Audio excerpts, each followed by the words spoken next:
மதுரை பொறுத்தளவு இன்னைக்கு யாருமே அதிகமா மதிக்கல. இதே உண்மை. நாங்க இந்த தொழிலை விரும்பி தான் பண்ணிக்கிட்டு இருக்கோம். அப்படிங்கிறப்போ ஒரு சில பேர் ஆட்டோக்கார நாய் அப்படின்னு தான் சொல்லுவாங்க. சில பேர் ஆட்டோ தம்பி சார் சில பேர் கூப்பிடுறாங்க. இப்படிலாம் எங்கள் வாழ்க்கை ஓடிக்கிட்டு இருக்கு. எங்கள் மதுரையை பொறுத்தளவு ஓடி தான் பஸ்ஸுக்கு நாங்கள் சவாரி பார்க்குறோம். அப்படிங்கிறப்போ எங்களுக்கு நாங்கள் ரொம்ப கஷ்டப்பட்டாதான் எங்களை ஓட்ட முடியாது.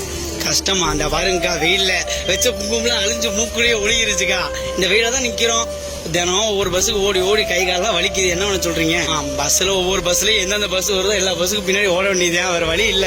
அந்த சூழ்நிலைக்கு தள்ளப்பட்டோம் எல்லாருமே.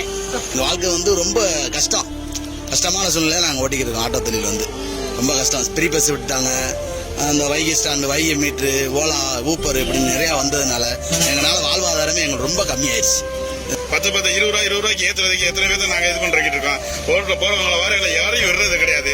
என்ன அப்படி சம்பாரிச்சு ஒரு நாளைக்கு 400 ரூபா வாடகை கொடுத்து கடைசியா தம்பா மிக்கிறது 300 ரூபா 200 ரூபாய் மிச்சம் ஆகுது.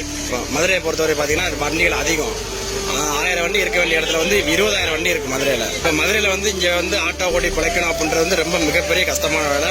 அதுல சம்பாதிச்சு நம்ம வீட்டுக்கு காசு கொண்டு போறது ரொம்ப கஷ்டமான வேலை. இருந்து பாக்குறப்ப சூசா தான் தெரியும். உள்ள இறங்கி பார்த்தா தான் இதோட தெரியும்.